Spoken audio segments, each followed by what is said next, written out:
छपाए गए थे?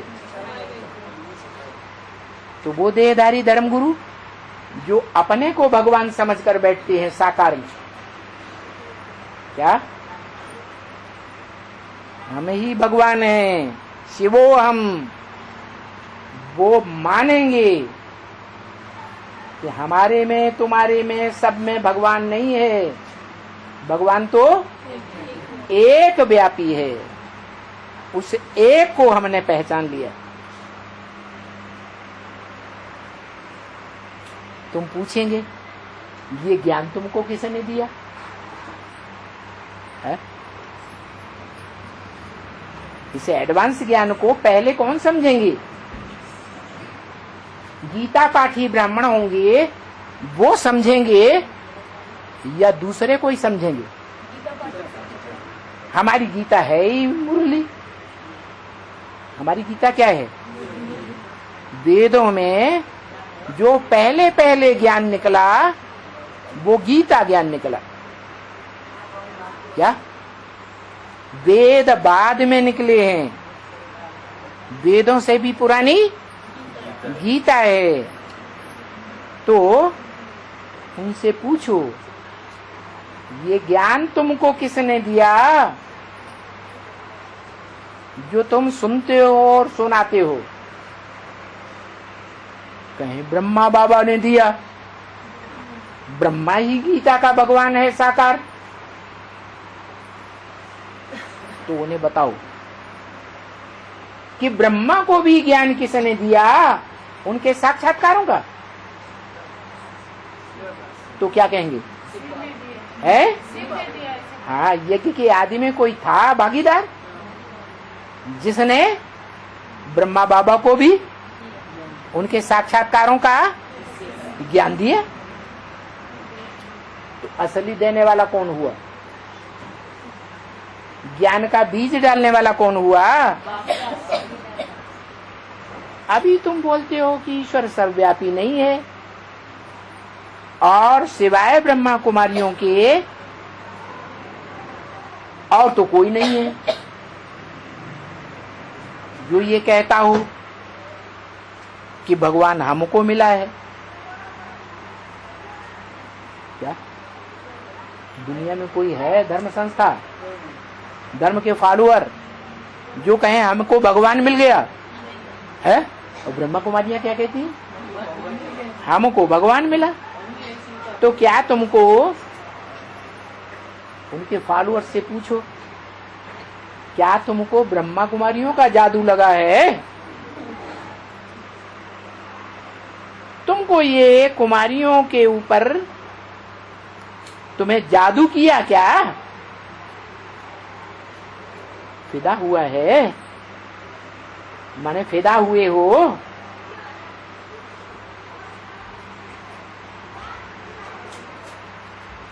बगाए देगा उनको जो ऐसा उनके सामने बोलेंगे। समझेंगे? इनको हम यहां आने देंगे तो हमारी राजाई चट हो जाएगी। नहीं तो ऐसे बहुत आते हैं, बिल्कुल मानते हैं। देखो ढेर के ढेर वो तुम्हारे अहमदाबाद में प्रदर्शनी हुई, वो भी वहां लिखते हैं कि बरोबर भगवान सर्वव्यापी नहीं है। गीता का भगवान सर्वव्यापी नहीं है, भगवान तो एक ही है ना। भगवान कोई मनुष्य थोड़ा ही हो सकता है। मनुष्य किसे कहा जाता है? मनन चिंतन मंथन करे तो मनुष्य, और मनन चिंतन न करे तो मनुष्य है या जानवर है? मनुष्य है ही नहीं जो मन का उपयोग न करे। तो बरोबर भगवान सर्वव्यापी नहीं है। भगवान कोई मनुष्य नहीं हो सकता जो मन से मनन चिंतन मंथन करता है मनन चिंतन मंथन करके व्याख्या करता है, वो कपिल मुनि कहा जाता है। सांख्य शास्त्र का मूल प्रणेता कहा जाता है। जिस कपिल मुनि के नाम पर काम्पिल्य नगरी बनी, वो कपिल मुनि भगवान नहीं हो सकता, क्योंकि मन का उपयोग करके, मनन चिंतन मंथन करके बात का, ज्ञान का विस्तार बताता है। सांख्य शास्त्र का प्रणेता सह आख्या, आख्या माने व्याख्या, व्याख्या के साथ एक एक बात के हिज्जे हिज्जे करके समझाता है, वो कपिल मुनि है। मनन चिंतन मंथन करने वाला मुनि या भगवान है? मुनि है। मनन चिंतन मंथन करने वाला मनुष्य भगवान हो ही नहीं सकता। भगवान कौन हो सकता है? जो मनन चिंतन मंथन, विचार सागर मंथन से भी ऊंची स्टेज में चला जाए, ज्योति बिंदु बन जाए, निराकारी स्टेज धारण कर ले, निसंकल्प बन जाए, कोई संकल्प न चले। क्या? मेरा तो एक शिव बाबा, दूसरा न कोई। एक ज्योति बिंदु निसंकल्पी स्टेज में निरंतर टिक जाए, मन का उपयोग न करे। निसंकल्प माने मन का उपयोग करता है या नहीं है? नहीं करता, उसको कहेंगे भगवान। वो मनुष्य नहीं है। मनुष्य मनु की औलाद को कहा जाता है। क्या? जो शास्त्रों में भक्ति मार्ग में गायन है, क्या क्या गायन है?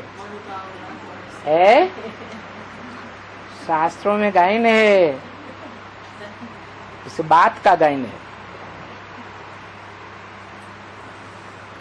कि मनु से मनुष्य पैदा हुए।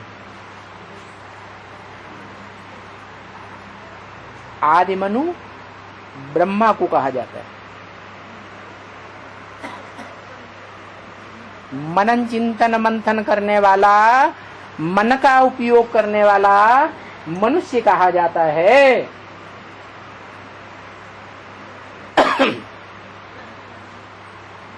और ऊंची स्टेज बढ़े तो देवता कहा जाता है। अपनी आत्मा को याद करने वाला, ज्योति बिंदु आत्मा को याद करता है, अपने स्वरूप को, वो देवता कहा जाता है।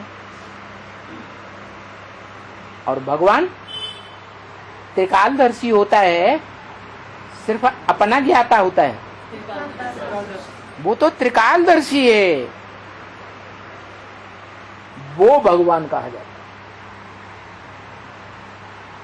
तो त्रिकालदर्शी शिव बाप है, जो जन्म मरण के चक्र में नहीं आता, लेकिन वो कहता है मैं जब इस सृष्टि पर मुकर्रर रथ में आता हूं तो आप समान बना करके जाता हूं, नंबरवार तुम बच्चों को।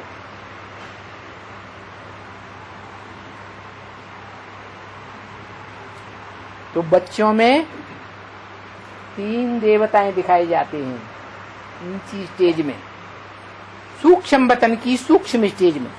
कौन कौन? ब्रह्मापुरी में ब्रह्मा, विष्णुपुरी में विष्णु, और सबसे ऊपर शंकरपुरी, वो भी सूक्ष्म वतन है। मनन चिंतन मंथन की सूक्ष्म स्टेज है या साकार स्टेज है? मनन चिंतन की सूक्ष्म स्टेज है। शंकर को भी देवता ही कहेंगे, भगवान नहीं कहेंगे। शंकर याद का पुरुषार्थी है या पुरुषार्थ कराने वाला है? पुरुषार्थी है, संपन्न आत्मा नहीं है।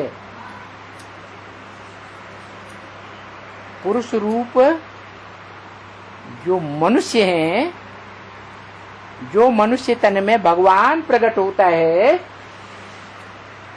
नारी के तन में प्रकट नहीं होता। मनुष्य तन में जो पुरुष रूप भगवान है, वो भगवान मनन चिंतन मंथन करने की उनको दरकार नहीं। तो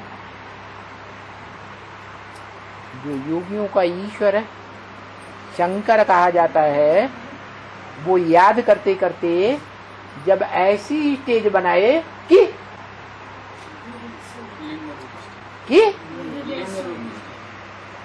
ऐसी स्टेज बनाए कि मनन चिंतन मंथन करने की दरकार ही न रहे, शिव समान त्रिकालदर्शी बन जाए, तो दरकार है?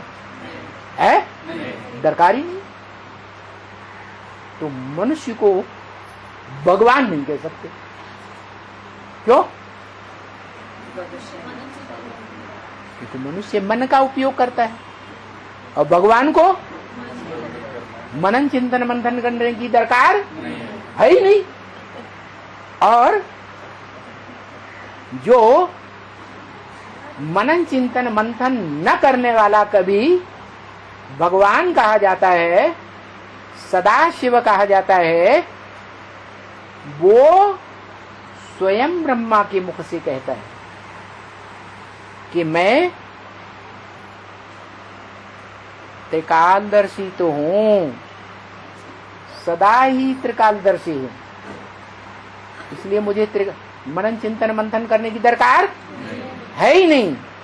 लेकिन मैं जब इस सृष्टि पर आता हूं, जिस मुकर्रर रथ में आता हूं, उस रथधारी को, जो मनुष्य आत्माओं में बड़ा भाई है, उसको आप समान बना लेता हूं।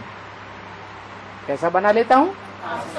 आप समान मन निरंतर निराकारी स्टेज में रहने वाला, निरंतर निसंकल्प स्टेज में रहने वाला, ऐसा निराकारी निर्विकारी बना लेता हूं, तो वही सृष्टि पर भगवान कहा जाता है। क्या कहा जाता है? भगवान कहा जाता है। लेकिन मुसलमान लोग कहते हैं आदम को खुदा मत कहो, आदम खुदा नहीं, लेकिन खुदा के नूर से आदम जुदा नहीं। बात सच्ची है या झूठी है? माने आदम जो सृष्टि का आदि पुरुष है, जिसका संपन्न रूप शिवलिंग पूजा जाता है, वो भगवान के रूप में भारतवासी नहीं पूजते हैं। पूजते हैं तो एवर पूज्य है या नहीं है?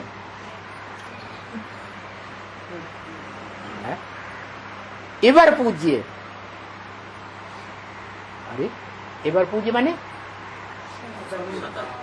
जितना पूज्य, जितना पवित्र इस दुनिया में कोई भी न हो, जिसके अंदर ऐसा ज्ञान समा जाए, ऐसा सत्य समा जाए,